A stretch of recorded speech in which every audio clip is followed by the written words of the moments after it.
We are live. Live, you say? Yes, live. Completely live. Completely live. As opposed to what? Partially live? Yeah, you can be live to tape. You can be taped and lie and say you're live. But we are really live. Live. We're so live. I don't know how much more we could be live. Okay. Well, welcome everybody to the Fastlane post show. I'm John Pollock, along with Wai Ting, and we have a WWE pay-per-view to go through. Fastlane from Cleveland, Ohio, which at various parts of the night, they were in the fast lane, they were on the shoulder of the road, they were in the collector's lane, and I think a few times they mentioned that they are on the road to WrestleMania. Oh, it is often. I mean, it's not unusual for there to be road bumps on the path to WrestleMania. Yeah. Sometimes, yes. Sometimes some disqualifications here and there, and sometimes even those road bumps can still land you into the match. So lots to discuss from the show. I think a lot of people wanting to hear our feedback on this show. But how was your weekend, Wai? Oh, it was good. Celebrated a birthday. Correct. Yes. Wai Ting came to my birthday party. I was so happy. With John Pollock. Hung out on Friday night. Yeah. It was a lot of fun. It was a good time, yeah. I thought. Thank you for your gift. Not really a gift. In fact, I see it right here. It is? Cherry High Chews. Cherry High Chew. You know, a lot of other podcasts, they have Blue Chew. We have High Chew. High Chew. So we're still waiting on that sponsorship. Well, shall we just dive right into things, Wai? Is there anything you want to get off your chest first? Not really. Let's do the small talk tomorrow. Okay. We don't need any small talk. Yeah. So we'll go through Fastlane. At the end, I want to do a brief recap of the New Japan Cup 3 nights in, as they are winding down the first round of that tournament. Also, I want to say we will be taking some phone calls from the live chat room out there right now. So at the end, we will give out our phone number, and then you can call in with your feedback before we get to the message board feedback. Yes, as long as there are calls, we will stay on the air taking them. So thanks to everyone for joining us live in the chat room or listening later. Of course, we are live after every WWE pay-per-view if you are a double, ice cap, or espresso member at postwrestlingcafe.com. So as we head into this show, lots of changes to this card. We had a kickoff match added. We had a kickoff match that was changed. We had a WWE title match that was changed. We had additions and subtractions. This kind of felt like a card that going into the show, just parts of it just got blown up, it felt like. At some point, I just kind of stopped bothering with all the changes, and I just I said, we'll see what we see. Yeah, I'm going to go in and I know I'm going to get a show. What I'm going to see on the kickoff, I almost didn't care. Well, the show began at 6 o'clock Eastern time with the kickoff show hosted by Jonathan Coachman with Beth Phoenix, Sam Roberts, and David Otunga.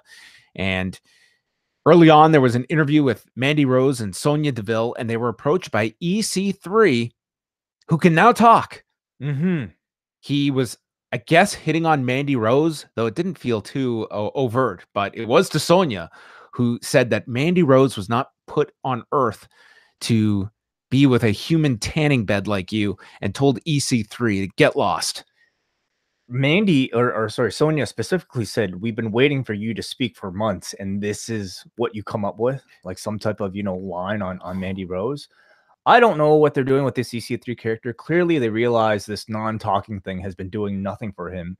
No, this was a big improvement. Well, this was, I mean, I don't know. I don't know. He's much the geek that gets blown off by Mandy Rose and Sonya Deville. I don't know if they're teasing some type of association or story. They certainly wouldn't do something like this for nothing, or would they? Oh wait, DC3. Let's circle back in a week and we'll see if this was done for any reason. But at least now the guy can talk. Whether or not it'll make a lick of difference in his positioning in the company, it remains to be seen. He may be the worst of that set of call-ups in January. I mean, we haven't seen much of Nikki Cross either. Yeah, but it's like this is actively bad stuff. Nikki Cross is just forgotten about. Sure. Heavy Machinery's in the Heavy Machinery role. They may be the best. No, Lacey Evans, I think, is in the best spot so far. Hard to say. But man, that's quite the bell curve that she's being graded upon.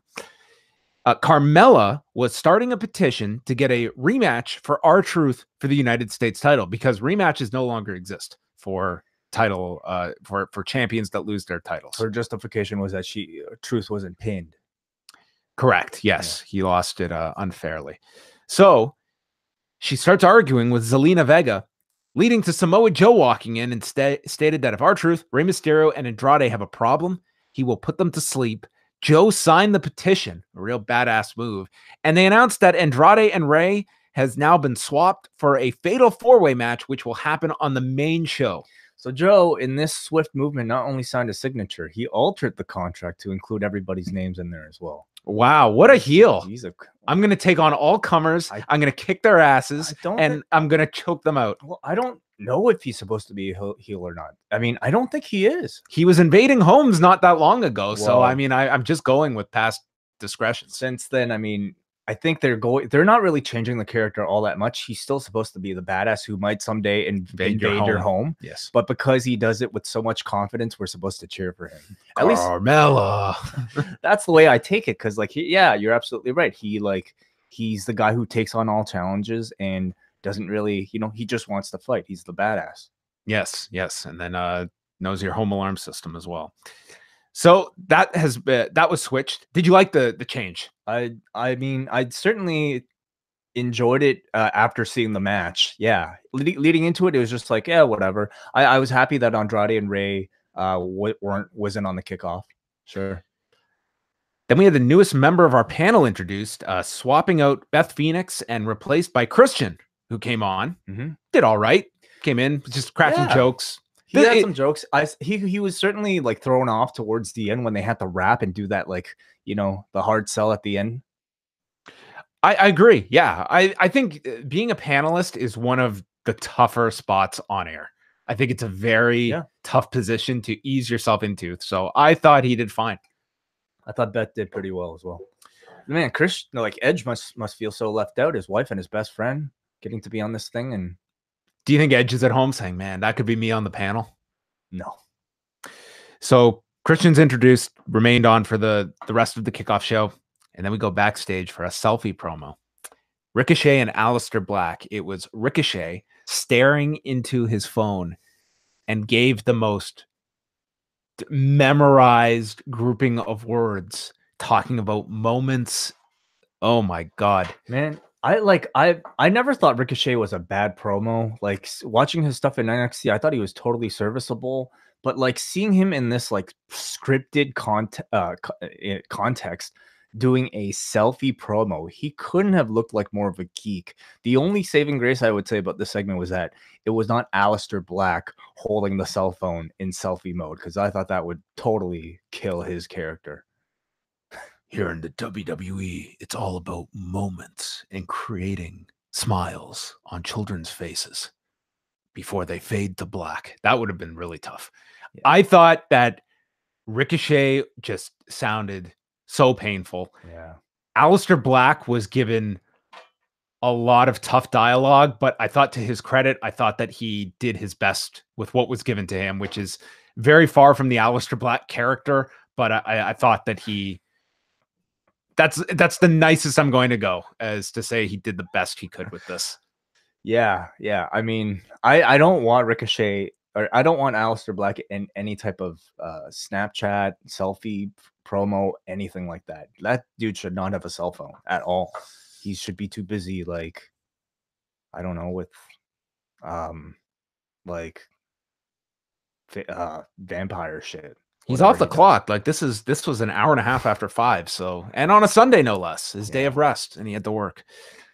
Then Kayla Braxton interviewed Kevin Owens, and he was confronted by the New Day. And Kofi Kingston said he does not have a problem with Owens, who took his spot, and wishes him luck. And Owens is very grateful for that. And as the New Day is getting ready for Woods and Big E's tag match, an assistant came over and told Kofi that the McMahon family wants to see Kingston regarding the WWE title match. And everyone got excited that you're getting put back into the match. Everybody on screen did, which tells everybody at home that obviously this wasn't happening. Except for Kofi. Kofi believed this was his moment. Yeah. Forget winning the Royal Rumble. I'm going to get it in a meeting. They're also, I thought, working pretty hard to have Kofi give his approval to Kevin Owens, so that, I mean, any babyface in that match was going to have a tough time, being a babyface in the shadow of Kofi Kingston. So I thought they tried their best with Owens here. Did you see Kevin Owens on WWE Now? No. he did this interview and he said that right near the end of his independent run, he was working with a group in Cleveland known as AIW and mentioned the promoters, John Thorne and Chandler Biggins, and that Chandler passed away and he was going to dedicate tonight's match to Chandler, which was a really cool thing, this interview. So then we go to the main show, and it kicked off with Shinsuke Nakamura and Rusev. Oh, sorry, this was still on the kickoff. I'm sorry. Shinsuke Nakamura and Rusev against Big E and Xavier Woods. Because of the elimination of Rey Mysterio and Andrade, they had a lot of time here. Nakamura and Rusev had the advantage for quite a while, even though they had a cutaway to a commercial. There was a spot in the back with The Miz with his dad and Shane McMahon. Saxton is explaining how important this match was for both teams' careers. Okay. This is huge. Huge stakes attached for this kickoff match. Lana got onto the apron as they were going for up, up, down, down, and behind the referee's back, Xavier Woods was knocked down and then got caught with Nakamura and Rusev as he attempted a tope con hero. They caught him, dropped him on the floor, and then rolled him in. He was put into the Accolade, which was released after Big E attacked Nakamura on the floor, distracting Rusev, and it ended with Big E being tagged in. They got the advantage on Rusev, and this time hit up, up, down, down, and they pinned Rusev at 13 minutes and 16 seconds. I thought this was a good match, you know, good back and forth. These guys were given a ton of near falls, which I think is one of the benefits of being the lone match on a kickoff. They got a lot of time to tell a big story. It was nice to see Big E and Woods perform again. I think, you know, those two have really taken a back seat, not just due to the lack of spots available, but because they've been essentially, you know, side characters to this Kofi Kingston storyline. So hopefully, you know, with this win, perhaps it puts, you know, with Kofi going for a singles belt, maybe it focuses Big E and Woods as like a bona fide tag team within that faction. I thought Rusev and Nakamura as a team, I'm actually kind of starting to like them in ring. You know, they've been developing in this match some double team moves. They're working on a bit of chemistry, but as personalities, I think they might be, both men, they might be at their most generic since they've debuted at the WWE. I really don't know why they're together still. Lana's still walking with that ankle boot. And beyond that, they just feel like such generic villains right now. Yeah, I think two guys that at different points over the last few years were super hot. They've cooled off considerably, and this is probably the best spot for them as a tag team rather than not being focused on at all.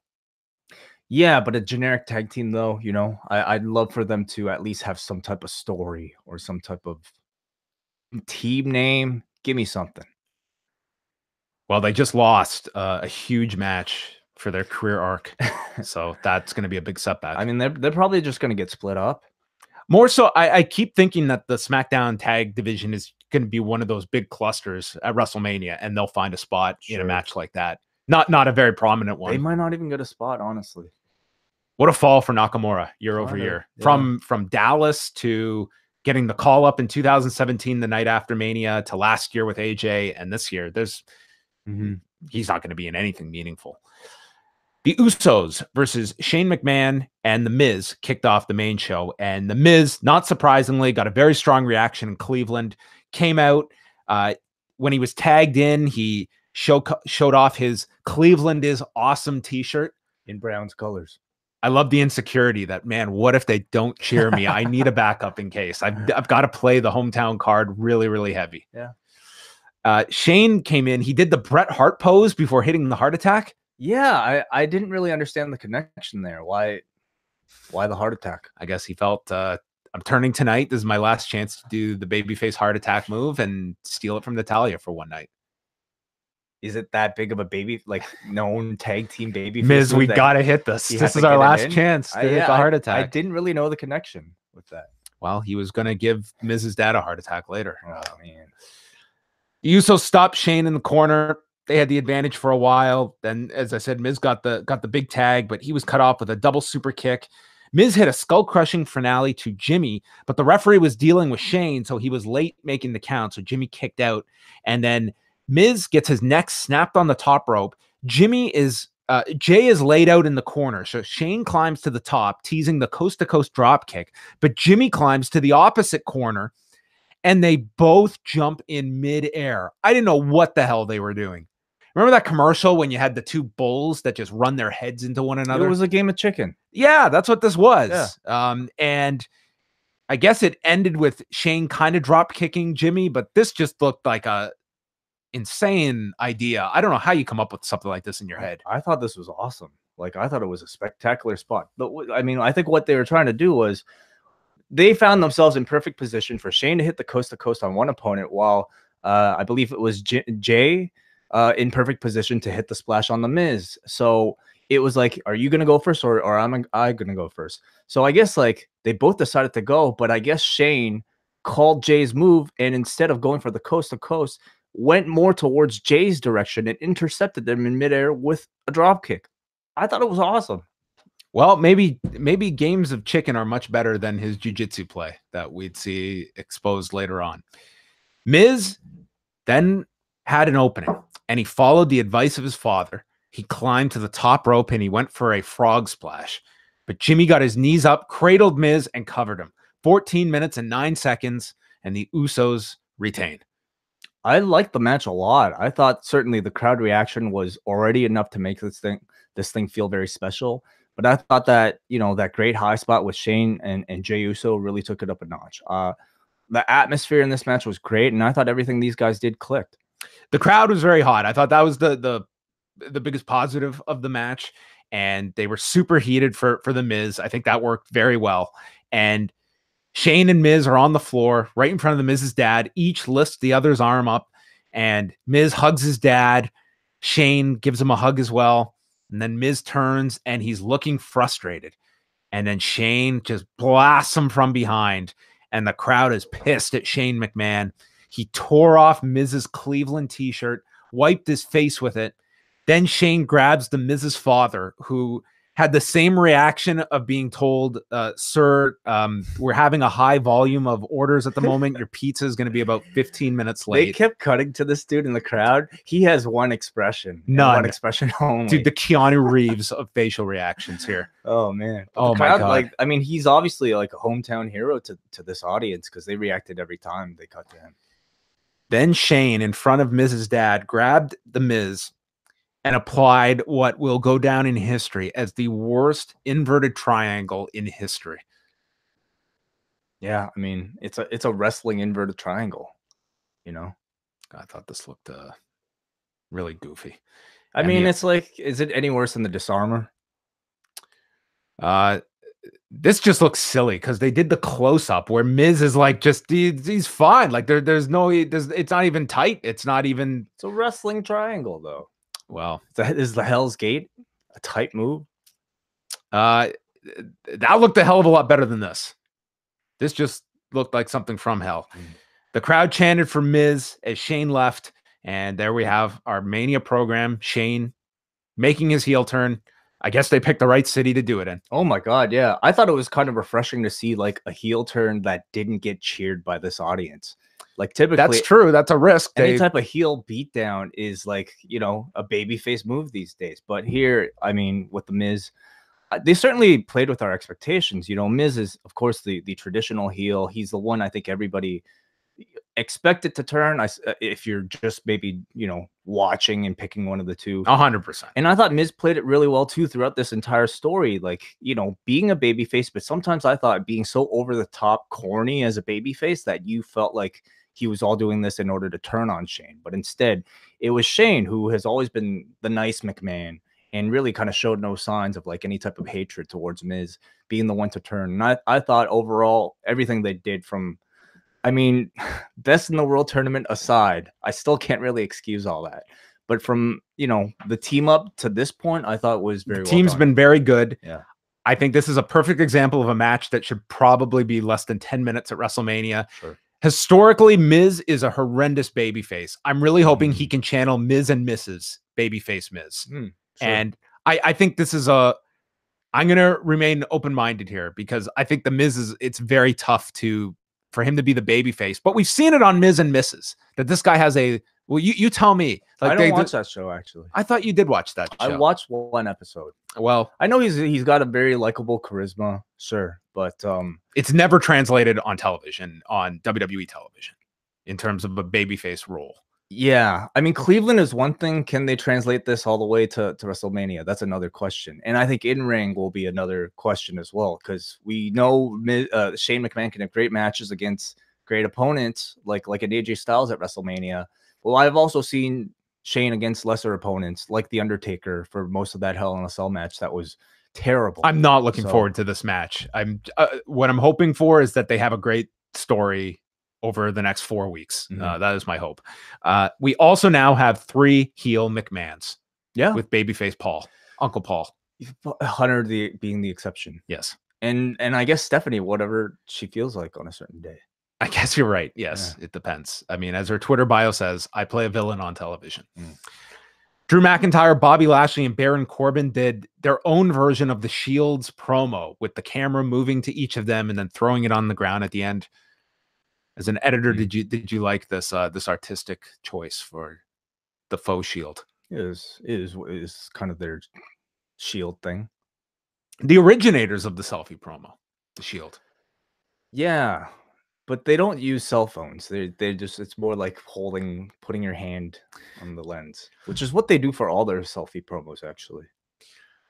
Even when you have to go take your hands off the phone and it magically stays up. Yeah, which they've done too. Yeah.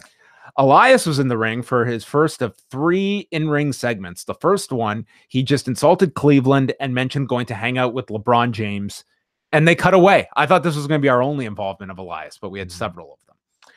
Asuka versus Mandy Rose. Asuka was back working at the house shows this weekend. Asuka's going for submissions early on, and then Sonya Deville distracted Asuka, leading to Rose hitting her flying knee. Asuka fired back with slaps, and then she missed Rose and landed on the middle rope, allowing Mandy to take over. Then Deville got a kendo stick from underneath the ring. The kendo stick never came into play, but in doing this, Sonya Deville lifted up the ring skirt and left it on the apron. So when Mandy ran the ropes, her footing was thrown off from the ring skirt being on the apron, and that set up the match finishing spin kick from Asuka as she retained the title in 6 minutes and 41 seconds. I remember when they had their match on television, and you particularly did not like that match. I did not think it was very good either, but I heard from many people who thought it was good. And I thought maybe I missed something. And I wrote my preview today, and I read that, I wrote that Mandy's in a great spot here to really showcase something. I don't think she's going to win, but she can have a really great performance and then lose. She did not. I thought this was awful. I didn't think this was awful, but tell me why you did. The finish in particular, I thought the finish was bad, but that's not on her. I didn't think there was much of a match leading up to this. Either. It was just, I don't know. It was. I certainly didn't like the finish either. I thought it may be clever in theory. I could see coming up with it in the back, thinking, oh, instead of your typical distraction finish, let's lift up the ring skirt. But I felt like in execution, it was one of those things that didn't connect with this crowd at all, because I think it just seemed to leave people thinking, huh, what happened here? And I thought the atmosphere being so hot in the last match kind of made this one seem incredibly cold. Like, people just didn't really seem to care about this match, and you can't really blame them for the lack of build that this, Asuka's run in particular has had. But I thought technically these two looked pretty solid together, and Mandy holding her own here, working Asuka's pretty stiff style.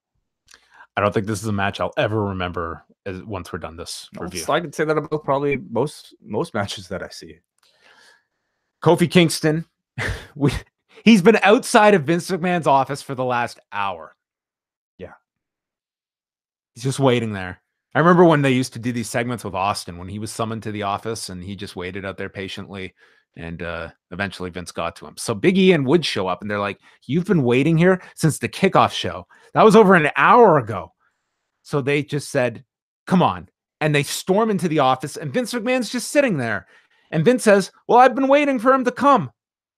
Yeah, what was this? So they both Kofi looked like such a geek here. They've both just been waiting for the other.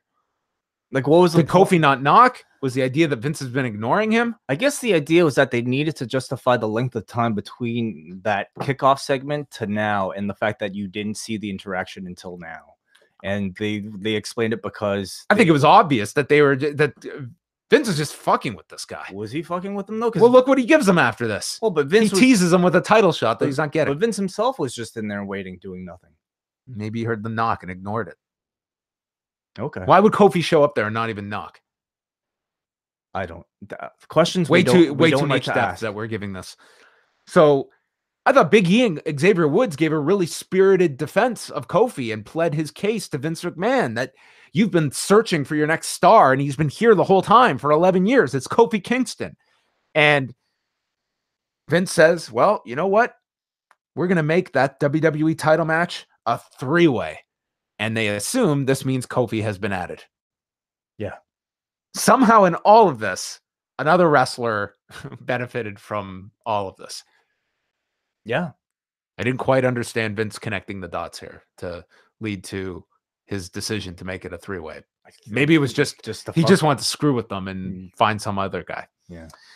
So Kofi is sent out to the ring for his match, but then Greg Hamilton, the announcer, states it is not a 3-way. It is a handicap match, and it's not for the WWE title. It's against Sheamus and Cesaro. Mm-hmm. So Kofi just stood there and waited and said, okay, well, I guess I'm having my handicap match. The bar came out, and they just beat down Kofi forever. The crowd is chanting, this is boring. Sheamus hits a brogue kick. Then they're setting up for another. When Woods and Big E run down, they get attacked on the aisle by Nakamura and Rusev, with Nakamura laying out one of them with the Kinshasa, and then the bar hits white noise, and they both stand on top of Kofi Kingston and pin him in 5 minutes, 11 seconds. Yeah, they did this. I think interesting decision to have, maybe your top babyface on SmackDown go into WrestleMania with a squash match where he's just beaten up by two people. Not just two people, Sheamus and Cesaro. It's interesting. I mean, clearly I feel like a lot of the thinking here was to set up the reaction that, the Kofi would receive later on in the evening. Like, they are giving this guy the Daniel Bryan underdog push. Let's squash him like as much as we can so that the crowd continues to see him as this underdog that's unapproved. What did you think? Did you think it was successful? I mean, there's no doubt that they got the audience to react the way they wanted to, chanting for Kofi. Did they need this? The lengths at which they went to, I think, were unnecessary at times on this show. Like, I think that there was way too much overthinking that went into this, that we started from this position that they wanted Kofi. And yet at the end of it, we were still there, but there was a lot thrown in there that put guys in a lot of bad positions too. Yeah, I watching this, I certainly didn't really understand, why this needed to be here. I think there's a significant significant amount of overthinking into all of this, and also just filling a lot of time until WrestleMania. Yeah. That we're getting, especially in the 3-way women's program. That if this was a shorter build, I don't think they would be overthinking to the degree they are. That it's getting very cloudy. At the same time, instead of maybe doing this, could they have had Kofi get a really strong win over somebody? And would that have altered the reaction later on? I wanted some defiance from Kofi Kingston. Like, he's treated like this goof that just is waiting for an hour for Vince McMahon to open his door. Like, just a total employee that's scared to upset the boss. Mm-hmm. Then he gets beat here. Yeah. Defeats these two. Doesn't hurt those two. Like, that's the bar. Yeah. And Kofi's pissed. And we're seeing that edge come out, that this is the Kofi Kingston that has sat by for 11 years, and he is not waiting one more time while everyone else surpasses him. You would hope that after this, being screwed into losing a handicap match to the bar, that we would see that Kofi the next time we see him. But we'll see. You would hope that he's going to beat these two on television over the next few weeks. Doing it in crazy, aggressive fashion. Backstage, Charlie interviewed Bayley and Sasha, and Bayley told Kofi that he inspires them and to just keep fighting. And they were asked about being underdogs, even though they're the champions, and they believe they will overcome their challengers tonight. Elias did another bit, praising the Pittsburgh Steelers. That drew heat. And Kayla knocked on the McMahon's door And Shane McMahon answered, and Kayla asked, can you explain your heinous actions against The Miz? And Shane said, SmackDown isn't going to tune into itself. So watch on Tuesday. We got to get our numbers up for Fox. And that was it. Shut the door in her face and said nothing. Totally fine. They went through the international broadcast teams, and Shun Yamaguchi, the younger brother of Wally Yamaguchi, was calling the show, which I imagine would have been a very difficult broadcast. And that took us to the three-way Raw tag title match. The Revival versus Bobby Roode and Chad Gable versus Ricochet and Aleister Black. Match I was looking forward to a lot. Dawson and Wilder got the heat on Ricochet, cut the ring off. He fought back. It built up to a shooting star press onto Wilder. Roode broke that cover up. Everyone's on the floor. Ricochet climbs to the top, but gets stopped by Dawson. And then Ricochet and Dawson fought on the turnbuckle, and it ended with Ricochet hitting this Hurricane Rana, where Dawson hit the edge of the apron. Ricochet looked like he fell down. This was not exactly smooth with everyone involved. Ricochet did this dive over the corner post to the floor, and in midair, Gable blind tagged himself in, and he ended up being double teamed by the Revival, and it ended with the Shatter Machine at 10 minutes and 50 seconds with the Revival retaining the tag titles. I thought they did as good as they could, but in 10 minutes, I thought it was tough with the time they had, but a good match. I thought it was really good. I think way above the quality of your usual main roster pay-per-view tag matches. You know, Gable, Roode, and the Revival in there already are pretty good together. But again, like with the addition of Ricochet and Aleister Black, it greatly heightens the quality of everything. It makes everybody look better. So to me, Ricochet was certainly the star here. They had him, after the match, Ricochet and Black laid everybody out. So the goal is to still protect these guys. They clearly didn't want to give them the belts, probably for like a litany of reasons with them being on NXT and everything like that. But I think right now the goal seems to be to, establish Ricochet and establish Aleister Black to the audience while, letting them perform in ring and enhancing the in-ring quality. And I think they're doing a decent job of that, but the tag team division on Raw still has a long way to go before its reputation can be changed. And I think from now until after Mania, it's just going to kind of be in this, mid-card state that nobody really cares about until you do the whole shakeup. I don't even know if there's a Raw tag title match at WrestleMania. I mean, they could be in a battle royal. Yeah. If you put Black and Ricochet with the SmackDown team, it's like, this is the division. It's Roode and Gable, and that's it as the challengers. And then you get into the comedy teams. You're right. They did protect Black and Ricochet after, where first it was Roode hitting one of the Revival members with the glorious DDT. Then we got a Black Mass and a 630. So letting the challengers lay out the champions afterward. Yes. Samoa Joe, Andrade, Rey Mysterio, and R-Truth for the United States title. Joe hit a tope suicida, and then Mysterio hit one of many Hurricane Ranas, the first one being a springboard into a double Rana onto Andrade and R-Truth. I thought Rey Mysterio looked awesome in this match. Yeah. We had Truth hoist up Andrade on his shoulders. Rey came off the ropes with a Hurricane Rana to Andrade. Andrade hit the Three Amigos onto Rey, which got a lot of heat, and then the Gory Special. Truth broke that up. And then Carmella attacked Vega on the floor. And then in the ring, Joe landed the Uranage onto Rey, but Truth and Andrade broke that up. Truth did his John Cena spots, including the 5-knuckle shuffle. And then it was left with Joe and Rey. Rey Mysterio hit the 619 and then went for the springboard leg drop, but Joe got out of the way, applied the coquina clutch, and Rey Mysterio passed out as Joe retains the title. 10 minutes, 47 seconds. I was somewhat surprised that it was Rey that ended up being the one to get beat here. I would think that making this a 4-way, it almost felt like, well, we don't want to have a conclusive finish to Andrade Rey, that R-Truth is the sacrificial lamb, but apparently not.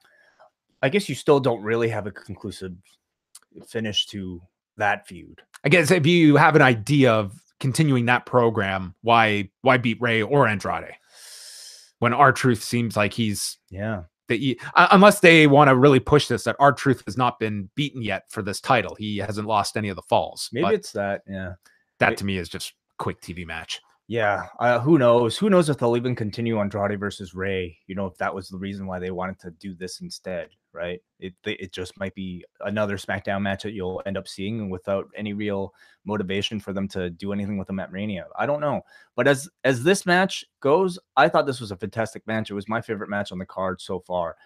Nonstop action. I thought everybody brought something to the table. Everybody hit their spots flawlessly. Rey Mysterio, again, like I think it needs to be said on this run at his age, how impressive it is that he continues to still be so innovative with a lot of like things I haven't seen him do before in his entire career and pulling it off. Like, to me, he outshone everybody in this match, and that's no impressive, like no easy feat when you're talking about all these people here. So, you know, even somebody like Truth, I thought looked excellent here as well. So this was a match where you certainly don't have the importance of like a big singles feud with an actual build, but I still think it really deserves to be seen. You know, I thought you had a wonderful performance from everybody here.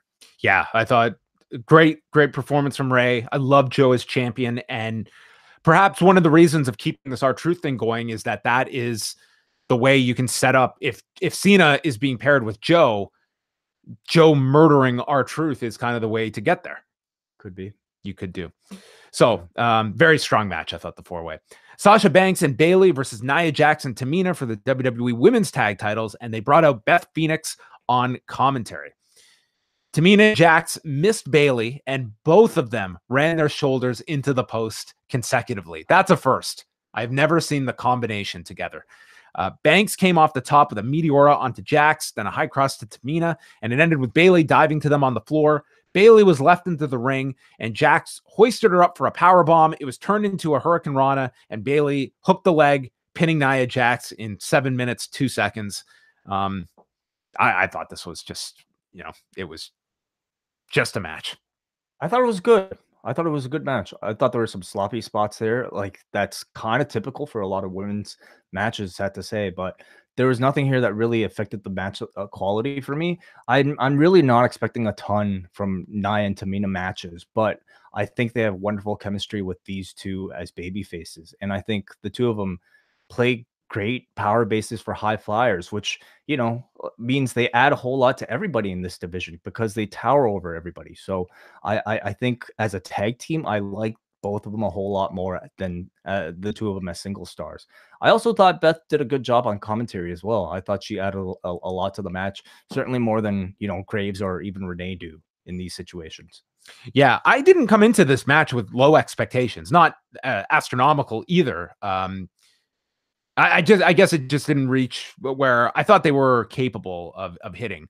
So afterwards, they're on the floor, and Beth Phoenix stands up and she gets into Tamina's face, and they're exchanging words, and then they start attacking Beth Phoenix, and they're beating her down. Her cell phone falls out. That's the sign of a huge angle because now Beth can't text anybody to come help her, and she's being beaten down in the ring, and outruns Natalya. She gets beaten down as well, and it seemed to be coming out of this either a tag match between these two or some larger match involving multiple women's tag teams for WrestleMania. But it looks like Beth Phoenix probably doing WrestleMania.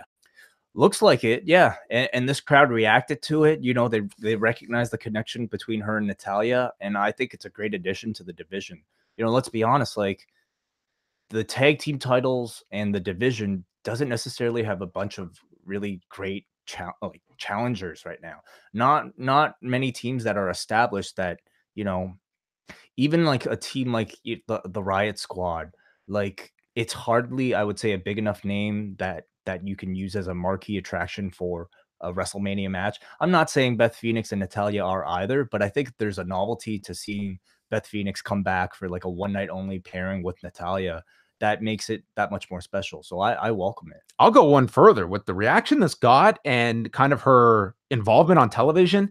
At the end of this, I was thinking that this could be something that could be much more valuable to an Asuka, that Beth challenges her, Asuka accepts, and it's almost Asuka could start playing a bit of a heel character. Like, she's offended that this woman thinks she can come and hang with her. I'm down for Asuka's got nothing. Yeah. I mean, I certainly don't necessarily hear like dream match scenarios being batted around with Beth Phoenix, but like given proper build and especially For with 4 weeks. yeah, It's like Asuka done. desperately needs something I don't like think that. that's a WrestleMania program though for Asuka, like with Beth. What is though for Asuka? Like I don't even know where she fits in. I hear Lacey Evans might need an opponent, which I think I don't understand at all. But what's that? Oh, sorry. I was just moving. I was not trying to make a reference there. Oh, okay. I literally You just dropped a dime. You put a dime on your mouse pad. Well, anyway, but yeah, I mean, it seems like it's more of a tag team thing they're doing with Natalia. oh, that's obviously what they're doing. I just after this, sure. I was thinking like, wow, I think you could do even more with Beth. Yeah. So that got over pretty well. And then we go to the WWE title match. Daniel Bryan and Kevin Owens are out, but at the beginning they announced it is still a 3-way match. And the third man is Mustafa Ali. And it was Rey Mysterio coming out number 30 all over again. It was Dave Bautista winning that Royal Rumble. Like, good luck to any babyface in this position. Now, before we go on, there was a way that you could have inserted Mustafa Ali in here. I wouldn't have done it as the surprise when everyone was expecting Kofi. You just put him out there to die. Yeah. And I thought he did very good considering what they put him up against. But like, there's an easy way to set this up. They never once brought up that he pinned Bryan on television not all that long ago. Like, there's a reason he gets into this match logically. But if people know ahead of time he's in the match, they're not booing it. It's because of the expectation of Kofi. And this whole story with Kofi tonight, I just think it was way more harm than good. Number one, I don't think they themselves remember that he pinned Bryan. It was only like it was like Christmas time that he beat him. Yeah, I don't really understand, doing this as a surprise, other than to, again, encourage this audience to give this, we want Kofi reaction. I mean, they got that. Yep. I just feel that it was, but at the expense of putting Mustafa Ali in this position. I just think you were trying to accomplish way too much in this. That we want everybody to want this Kofi thing, which is fine. That's your Mania program. We also do not want to beat Kevin Owens. That was pretty clear in this. Yeah, and it was like, well, a lot of this was screwed up.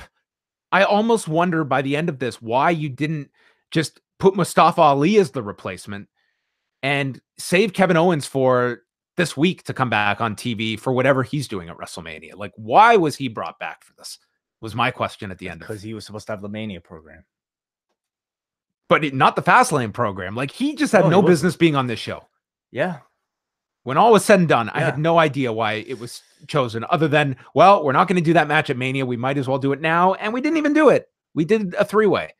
And I did think this was a very good match. And I give these three a lot of credit because this crowd was just, they did not want to enjoy this. Yeah. They just wanted to be in this, well, we're not getting Kofi Kingston like you teased. Fuck it. Yep. And that's what these guys had to overcome. And I thought they all worked really hard in this. Absolutely. They're chanting for Kofi. So Ali returns minutes later after he's knocked off the turnbuckle into the barricade from a running Bryan kick. And I thought Mustafa Ali was dead when he hit this barricade. This would not be, if I'm coming back from a concussion, this is not the one I'm raising my hand to volunteer to take. I probably wouldn't be doing the 054 either if I was coming back from a concussion. This is this dude's style. This was nuts. He returned later. At one point, he was on Owens' back, and Owens did the senton with Ali dropping onto Bryan. That part looked cool. Owens hit a Spanish fly onto Bryan off the top and then missed with the 054. Owens then went for the stunner, but the cover was broken up. And Ali then hit a 450 splash onto the edge of the apron on Daniel Bryan. Rowan tries to get involved. He's attacked by Owens and Ali, with Owens landing a somersault onto the floor. And then Ali and Bryan fight on the turnbuckle. It ends with a big spinning DDT from Ali to the floor. And then Owens hit Ali with an apron bomb. Rowan takes Owens out of the match, throwing him into the timekeeper's area. And that leaves Bryan and Ali to trade slaps. Ali jumps off the middle turnbuckle for a moonsault. And in midair, he gets hit with the running knee strike from Bryan. Awesome looking finish. And Bryan pins him at 18 minutes and 41 seconds. I thought under normal circumstances, this was a very good match. I give them added praise for the awful corner that they were painted into in this match. And were pretty much just thrown out there to be sacrificed for the larger Kofi demand from the audience. I thought these three just did a really great job. I completely agree with everything you said. I mean, imagine if this was like, no offense, if this was like Randy Orton versus Sheamus, you know, in this position or something. There's like a that. lot of matches that would have died a goddamn death. That would have been terrible. But because these three are so talented, they had this crowd going from "we want Kofi" and chanting "this is boring" to them going absolutely nuts for everything they were doing here by the end of this match. Mustafa Ali, again, for somebody put in this death spot as a babyface, I thought he completely turned the crowd's opinion around. But then again, that's nothing new for him. Like, this guy had to do this pretty much. All those 205 Live guys have to do this pretty much every time, every single week that they go out there. He absolutely improved the quality of this match. I'm sure Owens versus Bryan would have been excellent, but I think putting Ali in there, to me, definitely made the match better. I thought so too. Bryan, man, I love watching his heel work, you know, not just on the mic, but in ring as well. I think he's like starting to like introduce so many more like, you know, sinister pauses in between all of his moves. He really has no trouble kind of like conveying that like more sadistic side of his character. And I think it's amazing because like it wasn't that long ago where this dude was like the best babyface, you know, on your product. So he continues to really impress me in this run. I thought Owens great in ring, but the character is so nothing right now. And granted, it's only been like 3 weeks, but man, it's been like, a confusing 3 weeks. Yeah, like, is he a good guy? Is he a bad guy? In the end, I just almost don't even really care. So I'm, you know, now that this match is out of the way, I'm very curious to see how they position him. If it were me, I would just put him back as a heel. I'm curious what happens with Owens and Ali at WrestleMania. I hope Ali gets something notable at WrestleMania. I hope it's not he's just one of the forgotten numbers that are just accounted for with a presence on the show. I mean, like that kind of mid-card US ladder match or something like that, you know. But if there is like any type of ladder match, I think it'd be a perfect thing for him. So yeah, I thought they over delivered, and this could have been really bad and would have been detrimental, I think, to Owens' comeback to be in a match that just is totally panned. This is my favorite match of the show. Yeah, I think that there's a great argument to make that it was, I'd say it was my match of the show too. So afterwards, Rowan chokeslammed Ali, and then they moved on to that with the video package for the women's match, which was going to be going on second from the top. And based on how it was laid out, it made all the sense in the world why this did not close the show. Yeah. There would have been a goddamn riot if this closed the show. Oh boy, God. This fucking match. Becky comes out on her crutch, and it's not a no holds barred match. In fact, many holds are barred, including run-ins, and Becky is bound by her hold harmless agreement. So the match begins. Charlotte goes after the knee, and this attack went on forever. Charlotte is trash talking throughout this whole thing, just yelling so that everyone in the arena can hear her. Becky finally knocks Charlotte off the apron into the barricade. They go back into the ring. Becky gets a hope spot by applying the disarmer, but Charlotte breaks free and she sets up for the figure eight. And Ronda Rousey sprints down. I don't know what it was, but her sprint, it was like so coordinated. It was exactly like how a run-in was on like WWF No Mercy when someone would run in for the Royal Rumble. And it's just like this mechanical run down the apron or down the aisle. I don't know. That's what I thought of during this. So Ronda runs in and she starts attacking Becky Lynch. By attack, she threw one punch. She threw one punch to Becky Lynch. And then stood off and just started to look smug. Yeah. The bell is rung. Becky wins by DQ at 8:45. Ronda is just giving the smirk like she totally outsmarted this stupid system. And Becky has now won. She is now in the match. And this cheap DQ was more significant than her Royal Rumble win. This got her the match. I don't know.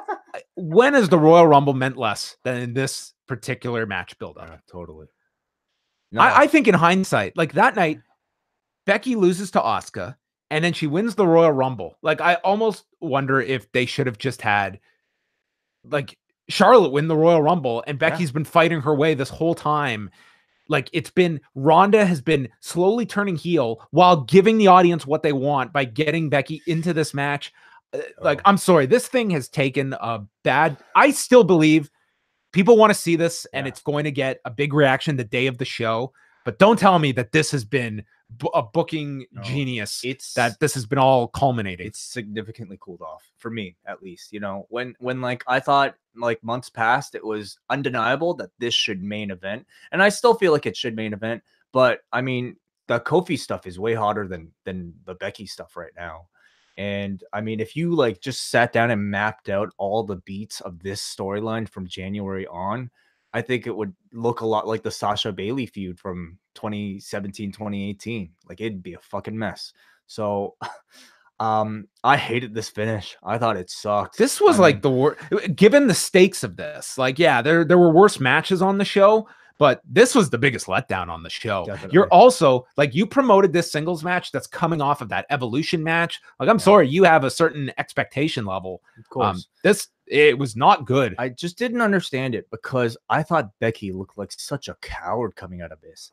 When Becky was celebrating the win that, you know, in a match that she got beaten the shit out of. Yeah, I know she's injured and whatever, but you still won a match because somebody attacked you in the face and you're celebrating that win. You know, she's laughing at Charlotte as a result of it. I thought Becky came across like such a coward.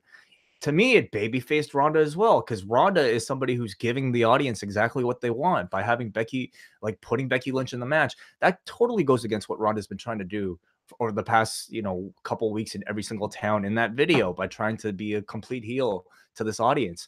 I didn't understand all that, and I thought it made Charlotte look like a complete idiot as well. I don't think anybody came out of this really looking good. I mean, the match itself was like, you know, kind of pretty simple body part storytelling, you know, but the finish just is what I'm leaving away with, and it totally killed everything else for me. I think it's the low point on the show for most was this finish. Yep. You know, you have the match booked now, and I think that these next 4 weeks, I think that they've kind of got to course correct a little. Be off of TV. That's my hope, and so that they can do no more damage to what was already, you know, something that the fans already really wanted. I think they are working overtime to get these desired reactions that I think you need a fresh set of eyes and ears that can just like, listen, we have a babyface chasing a title. There's a woman that is holding the title that we expect to be leaving afterwards. And Charlotte is involved in this too. This is not the most complicated story in the world. The bare bones of this, people want to like live vicariously through Becky and see her big title win at WrestleMania. Yeah, and they're really, let's not make this so fucking complicated. They're greatly jeopardizing all of that. Like, you fucking nailed it on the head with the Shield thing, where it was like, you know, it's too bad they didn't have more time to build up this reunion. No, one night was all they needed for that reunion. Right. Because this program is certainly showing you the negative of long term in this current incarnation. So that concluded that.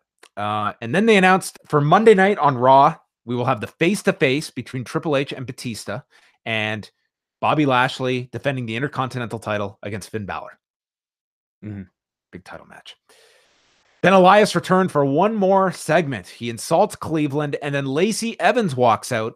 Elias is watching her from the ring, and then there's an RKO out of nowhere by Randy Orton, which truly was out of nowhere. I don't think anyone was expecting this. Yeah. And on command, there is AJ Styles ready to hit the phenomenal forearm to Orton, stood over top of him. And I like this. I like it too. Yeah. I like this for guys that don't have a match on the show. You know, I much prefer them to like just do something like this, just a quick angle to remind us that, hey, like these guys are still in play, rather than trying to cram everybody into a meaningless match on a B pay-per-view. There was a funny moment on the kickoff where they interviewed AJ, and Sam Roberts is going, AJ, you've gone from defending the title to fighting for the title to talking about the title. What's happened to you? And then AJ is like, I can't be on top all the time. That was it. Yeah. It was just, had to be there kind of moment. Main event, The Shield. One last ride. Taking on Drew McIntyre, Bobby Lashley, and Baron Corbin. And The Shield got a very big reaction coming out through the crowd with their old look. Yep. Cole mentions Ambrose is not signing a new contract. He said that in the commentary. So, that was the whole story of the match. This Yeah. is it. And they were hitting it so hard. This is the last time they're going to team. It was so important that Dean was able to get that vest that he burned in the garbage back. oh, Yeah. yes. Maybe he had a backup. Could have. Reigns got a huge reaction when he was tagged in and got his part in. Lashley then caught Ambrose with a spear, so they got the heat on Ambrose for quite a while here. Eventually, everyone came into the ring. Rollins and Ambrose worked together, hit stereo suicide dives, and then Reigns went for a dive, but got cut off with a deep six by Corbin. So Corbin and Reigns brawled for quite a while the other four fought to the kickoff area, and it culminated with Seth Rollins climbing the balcony and diving onto them and nearly taking out the cameraman as well. Yeah. Looked pretty spectacular. Yes. Reigns hit a last ride sit-out powerbomb because he had just watched Kota Ibushi and Tetsuya Naito from earlier today. And then Corbin came back with ate a Superman punch. He kicked out of that. Everyone returns. Ambrose and Rollins prevented the three from hitting a shield powerbomb onto Reigns on the floor, and Rollins stomped Lashley on the announcer's desk. Reigns then speared Corbin on the floor, and it's 3-on-1 against McIntyre as they put him through the announcer's desk with a shield powerbomb. They then gang up on Corbin in the ring, hit the dirty deeds, and then they yell, "One last time," and then Rollins screams, "One last motherfucking time." Maybe that'll be his new t-shirt. It would be mother effing time. Yeah, Seth fucking Rollins. Yeah. Rollins proceeded to assist Ambrose and Reigns. They hit the shield powerbomb onto Corbin. Reigns pinned him. 24 minutes, 53 seconds, and then they hugged afterwards. Michael Cole was just going so hard. This is their last time together. I think everyone was waiting for an angle. They fisted and went off the air. Yeah. I would say if there is no big angle scheduled for Monday night, this kind of felt like Dean's write-off. Yeah. There's nothing to build upon from this. If they honestly believe he's leaving, I wouldn't question not putting him at WrestleMania. So I would say if we're talking Monday night and there's no angle shot, like that would seem like this was kind of the write-off. Yeah. I think coming out of this, you wonder, what are the plans for Roman? What are the plans for Dean at WrestleMania? Nothing teased with Roman. You couldn't really glean anything from watching this. Nothing teased. Like, I mean, I don't fault them at all, because I think maybe priority they considered was to give the crowd a great moment with Roman Reigns and one last thing with the Shield. And I thought that they more than delivered that. I thought it was a good match. It felt special in that sense. The final spots with the power bombs all felt very satisfying. It lived up to like the emotional experience that I think they were building between Roman's comeback match as well as the Shield's final match together. I don't begrudge them for doing this. I think that sometimes doing the feel good moment is the way to go. That sometimes you don't need the angle. And what was the angle going to be? If Dean is really leaving, there's no angle to shoot there. If he's not doing a match, then there's no point. I am very curious, like what Roman's, like all I've heard is that there's a plan for Roman, obviously, but I don't know who the opponent is. And there's not the obvious pick. Like I can't see any of these three eliciting any kind of interest for a Roman Reigns singles match. Right. So that's kind of maybe the biggest question for WrestleMania that we don't know in terms of whatever Roman is doing. It's a hand they were just dealt. They didn't know he was going to come back so soon. Yeah. Well, now, like, honestly, we'll see on Monday what they do, but I think you have to shoot Roman's angle Monday. Like you have to kind of figure, well, I'm sure they have it figured out. But anyway, that was Fastlane. I go thumbs in the middle on this show. I thought that I really enjoyed the 3-way, the 4-way. But there was also, I thought there were some weak matches on this show, and I thought the booking of a really significant program in Charlotte and Becky was a big negative on the show. That was a low point for me for sure. But I thought otherwise there were like enough good things on the show between, the main event, which I thought was like emotionally satisfying. I thought the SmackDown world title match between Bryan, Mustafa Ali, and Kevin Owens, despite maybe how wonky the setup was, the match was fantastic. And the match prior to that with the Joe versus Truth and Andrade and Ray was also really great. And I really like the Miz stuff. So that all of that together was more than enough to say for me to say thumbs up. Well, we're going to be taking, we're going to go to the feedback thread, but if you do want to call in, the number is 732-800-4423. And you can also dial in if you add us on Skype, just search for Post Wrestling. We can also take Skype calls as well. So free on Skype. Yes. So let's go through feedback, and then I'll chat briefly about the New Japan Cup. Sure. First, though, we have a poll, John. Ooh, a poll. Always my favorite. What are the 1 through 20? 1 through 20, yeah. All right. I am going to go on this show a 13. I go 15. 15? All right. What did everyone have to say? 10.63. That balances out to about maybe a 5.3. So the board not agreeing with us thus far. All right. Well, we have our first caller. Who is this calling? Hello, caller. Can you hear us? Hey. How you doing, man? Good to see you. Oh, my God. Brandon from New Jersey. Always the privilege of being the first caller. What's on your mind, man? What'd you think of Fastlane? Did you watch Fastlane, Brandon?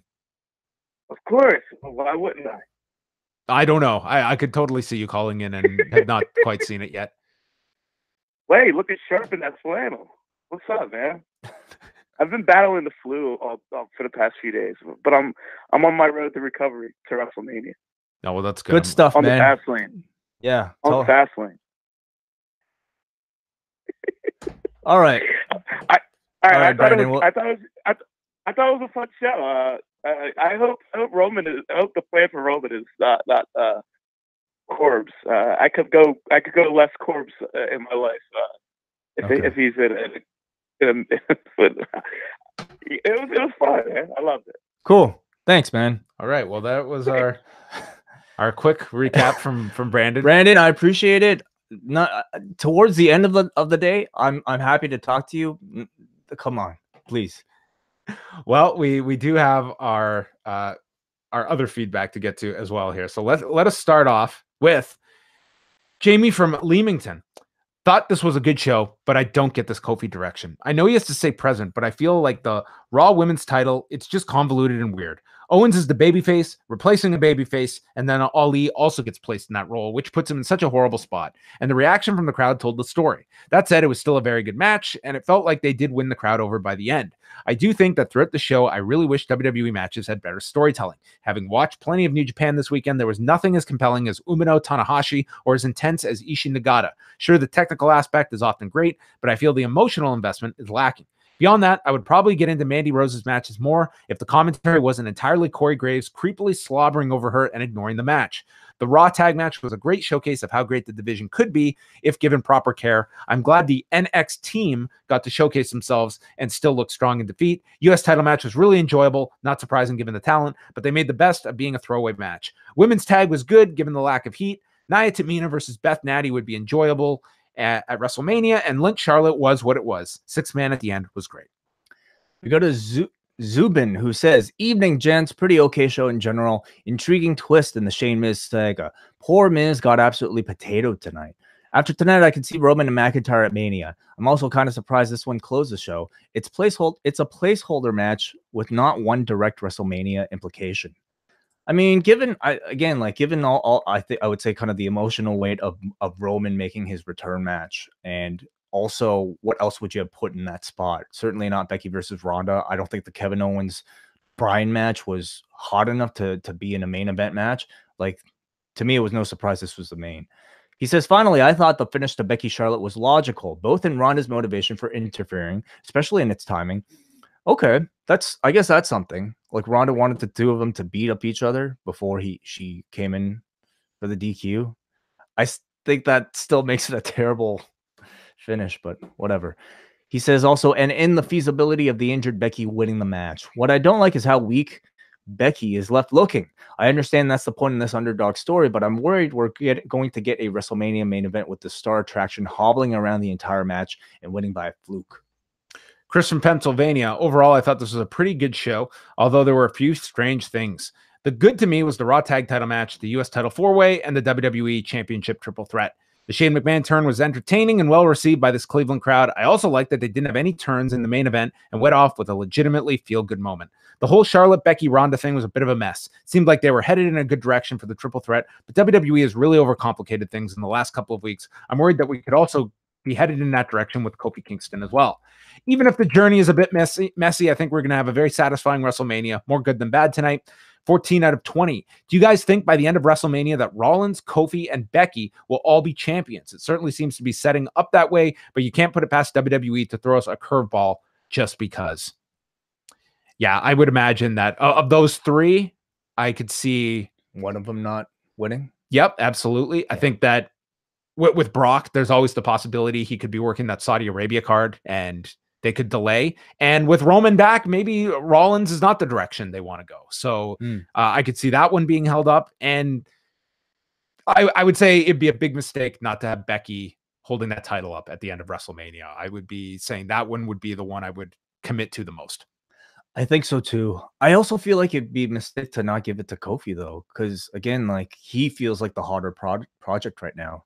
He like this Kofi Mania thing, I think, has really caught like fire, and if they don't live up to it, there's a part of me that feels they should have done that tonight.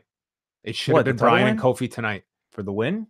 I just think that Bryan and Kofi is not going to be one of the top 3 matches at WrestleMania. Yeah, but I think it still means more being at WrestleMania than, you know, being the main event of Fastlane. Not if it's a title match in the middle of the show, I don't feel.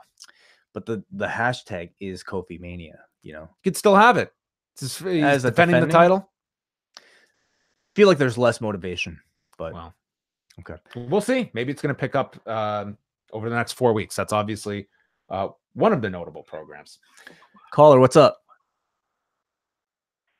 Hey guys, how's it going? Jake from Chicago here. How you guys doing? Hey Jake. Jake, what's up?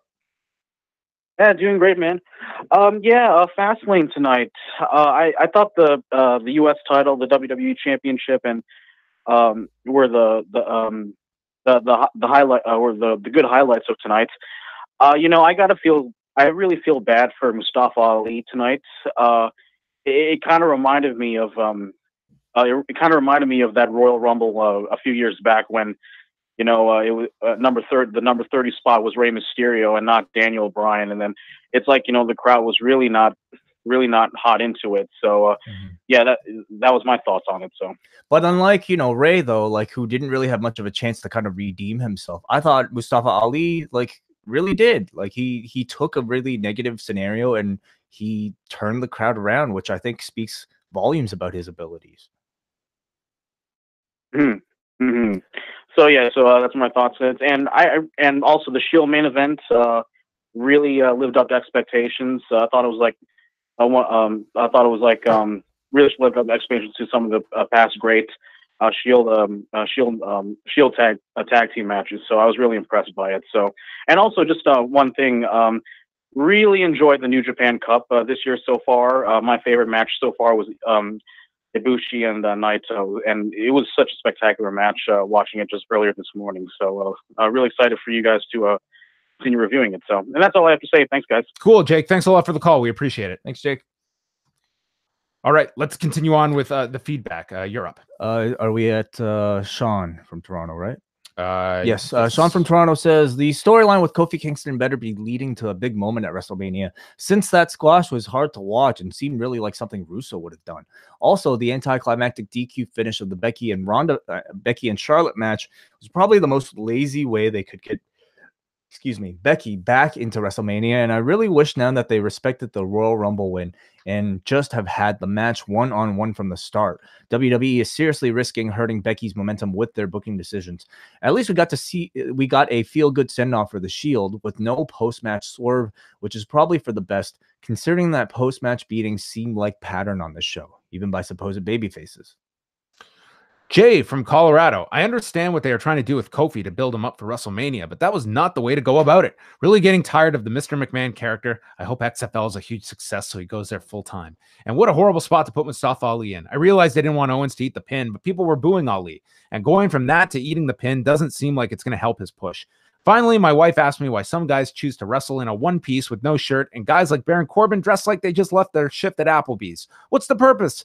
Is there a strategic reason? I could only answer with a blank, dead-eyed stare because fuck if I know. Some people need to be hidden and some don't. Yeah. I mean, I don't know why he's still wearing the dress shirt though, now that he's no longer an authority figure. Well, if you bought some nice suits and then you were replaced as the acting general manager, you still have the suits. You're not going to wear them anymore? I suppose. But do I still have reason to? The man's got one outfit. He's got multiple versions of I can't even picture him now wearing like trunks again. The t-shirt. He wore the tights. Did he wear tights or did he wear like tight jeans and like a t-shirt? Was that his look? Oh, I'm not. I think it would be better than this. I really like. He really does look out of place, especially in tonight's main event. Like Vince McMahon, for somebody who cares so much about aesthetics, I'm surprised he sees so much in Baron Corbin, who looks like the most generic. Like he's tall, but he's like without a shirt, he's flabby. You know, like what? Really, like a guy who's so body conscious. Could Baron Corbin really be in the WBF? I don't know if he'd be there with Gary like Stridham. They're giving him the push of a lifetime based on what? Certainly not his look. It's, I think, mainly the reaction he gets. I think they look at him as a genuine heel. Fuck, I guess so. That I think that him and Elias, I think those are two guys that I think Elias at least looks the part. Yeah, but I mean, it's I think he's a very valued heel on the Raw side. Mm-hmm. Look at his placement tonight. Though he did take the fall at the end. Yeah, I would say that he's fine. He's fine. Well, I just think his look could be better. Okay, is it my turn or?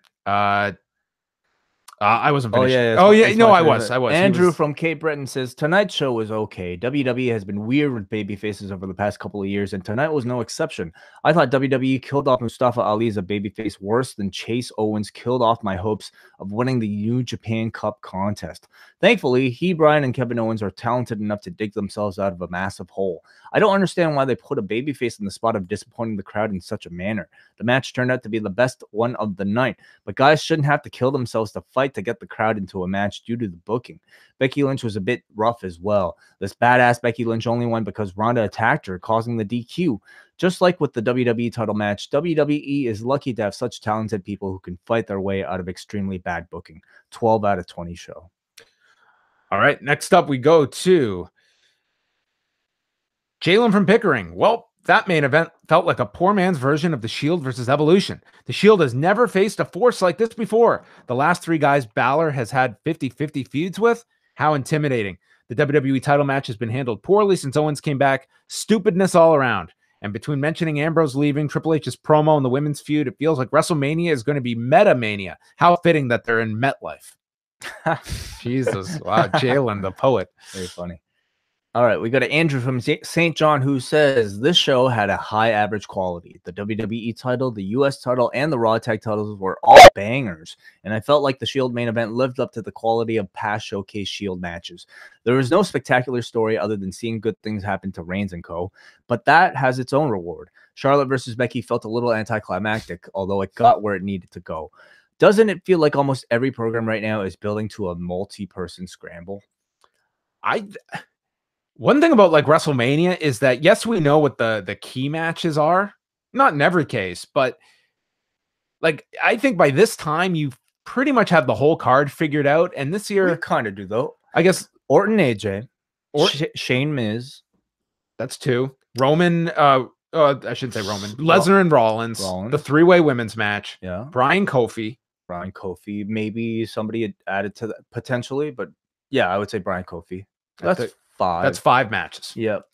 So that's 2.5 hours of a 7 to 8 hour show. Who else is left? What other? I mean, Sasha, Hunter, Bailey. and Batista. Right. That's 6. Yep. And then after that, like it's like I don't know what Kurt's doing. I don't know what Braun Strowman's doing. We don't know what Finn Balor's doing. We don't know what Roman Reigns is doing. Cena's maybe Cena and Joe. Cena's got something. Possibly. Yeah. Cena and Joe. I like that pairing. Mm-hmm. I do believe a SmackDown multi-person match. I think that's the way to go with that. I would say your main pieces are in place, though. You know, and the main pieces kind of filler. Yeah. So I guess it's figuring out all of those. Mm-hmm. And yeah, this week, I mean, that's when the hard push begins for WrestleMania, will be this week. And I think after Tuesday, we'll definitely have a good sense. And also Wednesday night when the NXT tapings take place, because that's their final tapings before TakeOver. I see some people are still typing in their feedback, but before we read theirs, why don't you talk about the New Japan Cup? Yeah, so they've done their first 3 nights of the New Japan Cup. It started on Friday. Friday's show featured Yoshihashi defeating Manabu Nakanishi, Taichi over Tomoaki Honma, Chase Owens over Juice Robinson in the big upset thus far, and Tomohiro Ishii defeating Yuji Nagata. From that show, I'd highly recommend the Ishii-Nagata match. They went 21 and a half minutes, just an excellent match, ending with Ishii winning with the Brainbuster. And then the second night, we had Lance Archer defeating Toa Hanare with the Blackout in a decent match where I thought that Toa Hanare got a lot of offense before losing. I still feel like he can have a pretty good year in 2019. Mikey Nichols defeated Hikuleo with this gut-wrench style powerbomb. I didn't think this match was all that great. It was kind of flat, and I think that Mikey Nichols, well, he's getting Okada in the next round, so that's going to be the ultimate litmus test of where he stands. Will Ospreay defeated Bad Luck Fale after a Hurricane Rana and hooking the leg for the win over Fale. They went 11 and a half minutes, and this kind of consisted of Ospreay consistently having the Os Cutter blocked and then having to go a different direction because he couldn't hit the Os Cutter onto Fale. He kicked out of the grenade, which was pretty big because that's a pretty protected finish that only on special occasions do they have people kick out of the grenade. And then it was headlined by Kazuchika Okada defeating Michael Elgin. A great match. The one consistency among the first 3 shows have been dynamite main events on all 3 shows, and this was certainly one of them. Okada just struggled to get to the Rainmaker. Elgin had all of these counters for it. There was one sequence where it was Okada doing the buckle bomb and Elgin bomb combination, and then finally Elgin ducked a spinning Rainmaker, but Okada caught him with the Tombstone and Rainmaker. They went 24 minutes, 6 seconds. So that was really good. And then the best show so far was today's show with Hiroshi Tenzan and Ryusuke Taguchi. This was the weakest of the 4 tournament matches today. Taguchi won in 12 minutes, 9 seconds after countering and winning with a cradle. He was pretty much, he escaped the Anaconda Vice. He was working with the ankle lock throughout the match. And we had Taguchi miss with the running hip attack.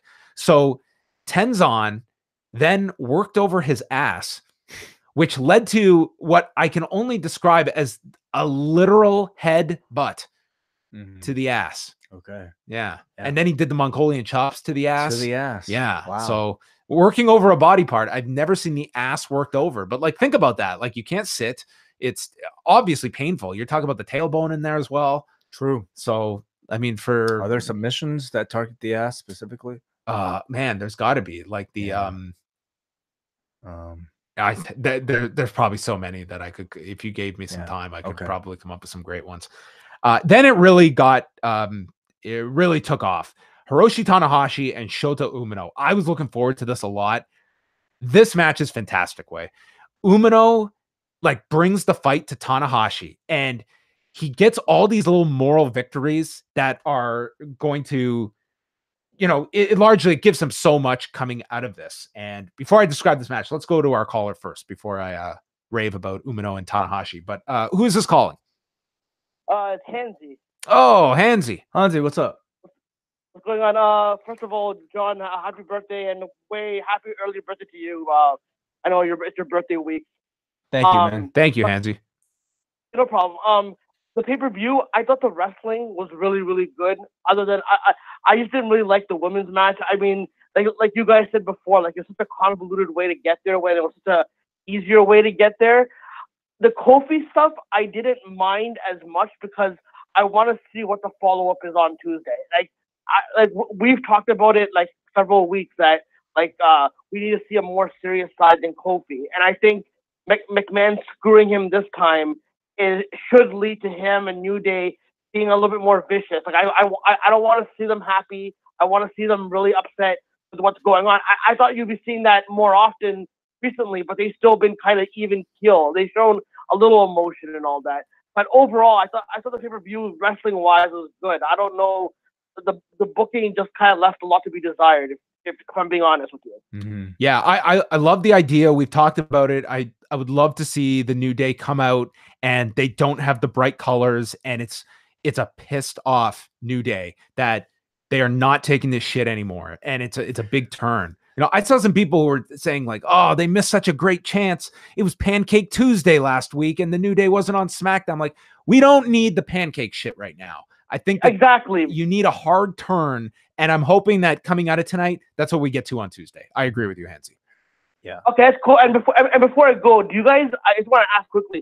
Do you guys think that this match will turn into like a fatal 4-way with like Mustafa and Kevin Owens? Like, I know that's not the most desirable result, but do you think like with all these hidden, like with all these variables that they've added over the past several weeks, do you think that's where they're going to head with that, or no? I don't rule that out. I hope not. I don't want to see the 4-way. I think this is a pretty singular program with Bryan and Kofi, and that's the strongest play to go with. But given like what the changes that we have seen over the last month, I don't rule anything out like that. All right, that's cool, man. Thanks a lot for answering my questions, guys. Thanks, Hansi. Appreciate it. Thanks for the call, Hansi. So, anything to follow up with there? No, not really. So Tanahashi and Umino.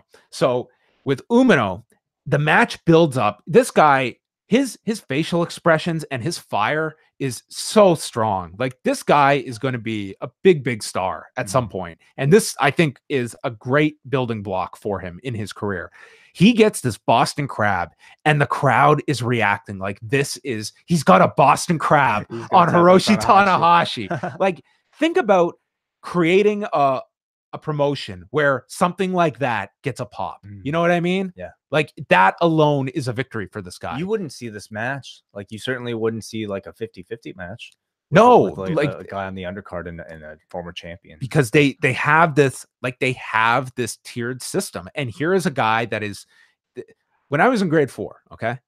Oh, how is this going to relate to this match? I can't wait for this. Please. In grade 4, our teacher designed this chess club, okay? And it wasn't just a chess club. He designed rankings.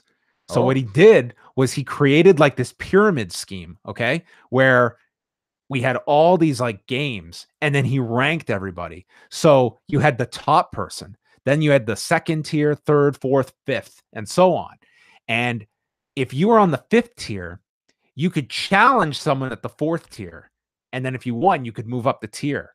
But if it was anything higher than that, that person had to grant you a match. So me, I would try and call my shot and challenge one of the, because I was low on the totem pole.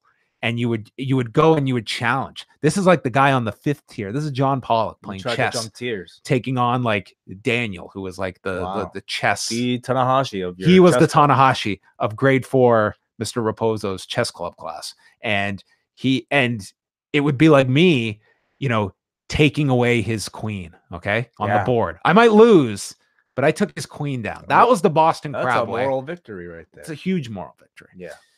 Did you beat Daniel? No, Daniel. I did go on a nice streak. I think I got to maybe the 3rd tier, I want to say, but no, I never sniffed greatness way. I was a supporting player. So great analogy. Tanahashi immediately breaks out of this, and he applies his own, but it's the Lion Tamer version. He's putting all this pressure, and Umino just fights and fights to the rope. And it's like, you're just watching this guy just fight for the rope. And Umino gets up and he slaps Tanahashi. And it's like, this fucking guy, like the balls on this guy, like he's got this cockiness about him. Like, he believes I am just as good as you, even if no one else believes I'm at your level yet. I know I'm at your level. Like, he just conveyed this so well that it's this confidence he has in himself, but in a kind of heelish way. So Umino later gets another Boston Crab, and Tanahashi breaks out of that. So Umino then applies the Texas Cloverleaf, Tanahashi's own submission onto Tanahashi. And Tanahashi gets out of this. Now the shit's on. He hits him with the twist and shout. And then Umino counters the Cloverleaf with this cradle, and he gets the ultimate near fall on Tanahashi. This place gasps. as Umino nearly beats Tanahashi. And it's that extra half a second that the guy stays on his shoulders that makes the near fall that much more impactful, that people bite on. And Tanahashi gets up from this cover. He's had enough playing around with this guy. Inverted dragon screw. What he did to Jay White, like when he's pissed, the inverted dragon screw. And he applies the cloverleaf and he forces Umino to tap out. This was just a thing of beauty. 14 minutes and 49 seconds. I fucking love this match. Sounds like a fantastic story. It was just such a great, like, I was looking forward to this. When I saw this pairing, it's like, that's going to be a fun match. It was even better. I just thought it was such a great story that 10 years from now, you can probably go back to this match and look at Umino in the developing stages when he had his first singles match with Hiroshi Tanahashi. Fantastic. Evil and Zack Sabre Jr., they went 15 and a half minutes. You would love this match, Way. It was just, if you enjoy the counters and reversals, this was that times 10. Mm-hmm. It was these elaborate sequences, and it built up to this final one where it was just back and forth, back and forth. Everything is Evil gets blocked. The Zack driver is stopped. Then there's an O'Connor roll that gets countered by Evil. It ends with Zack applying the octopus. They go to the canvas, and then he grabs one leg. He ties up the other into orienteering with Napalm Death, and he submits Evil at 15:34. So Zack continues his New Japan Cup winning streak that dates back to last year when he ran through everybody. And then the main event is Tetsuya Naito, Kota Ibushi. So needless to say, this was a very strong card. This match, Naito worked over the neck of Ibushi from the beginning, and then Ibushi came back. He went for the golden triangle. It gets stopped, and Naito hits a reverse draping neck breaker onto the edge of the apron. And then they have these lightning quick striking exchanges. They go onto the turnbuckle, and there is a reverse Rana from the top. Ibushi stops it. He tries the power German, and then Naito grabs Ibushi and delivers a tombstone onto the edge of the apron. Wow. I don't know how Ibushi will hold up forever doing this style, but it was quite something to watch. Then Ibushi stopped a Destino, and he hit his own tombstone with the legs trapped, and the Kamigoye gets ducked. Naito hits a spinning version of the Destino. Ibushi kicks out. Then there's another Destino. It gets countered with a high kick, and Ibushi finishes with a Bomaye for a 2 count, the Ibushi driller, and then finally grabs the wrist for the Kamigoye and wins in 20 minutes and 40 seconds. So Ibushi is moving on, and he will take on Zack Sabre Jr. in the second round, while Tanahashi takes on Taguchi. Sounds great, man. So those are some of the matches I would recommend. The main events from the first 2 nights with Nagata versus Ishii, Elgin versus Okada, and then the final 3 matches of the third day. I'd recommend all of them. But yeah, I would say Naito Ibushi has probably been the best match of the tournament so far. Ishii and Nagata and Tanahashi Umino. Those would be my 3 favorites, I think, so far. I'm 10 for 12 right now in my. Oh, that's really good. Yeah, it's okay. Right. I think Chase Owens, a lot of people did pick. And my other upset was Ryusuke Taguchi. Anyway, cool, John. I think let's wrap it up. I think that is all for us tonight. So thank you to everyone for tuning in to the Fastlane post show. Way and I will be back on Monday night with Rewind to Raw, probably a very interesting Raw from Pittsburgh, Pennsylvania, which is the same arena where Batista was in that infamous 2014 Royal Rumble. Interesting. So now he wants to be booed in Pittsburgh. Maybe he'll bring that up. He will be there. Yes. Yes. Face to face with Triple H. So we will be back. Huge slate of shows this week, as usual, including Friday's edition of Rewind Away, where we are reviewing WrestleMania 26, if you are a Cafe member. And on that feed right now, for all of our Patreon patrons, we have our latest review of the Marvel Cinematic Universe movie reviews. And that, of course, is the very controversial Thor: The Dark World, where John, myself, and Davey Portman from Up Next talk all about this this film that maybe unfairly gets a lot of criticism. I've gotten some good feedback to that show. Yeah, me too. It seems like Captain Marvel is also getting a lot of. I watched it this weekend. Thumbs up, thumbs down. Maybe we'll talk about it Monday. What a hook. I love it. All right. Well, tune in Monday night. Thanks to everyone for listening. Thank you for the callers, and we will speak with you Monday night after Raw.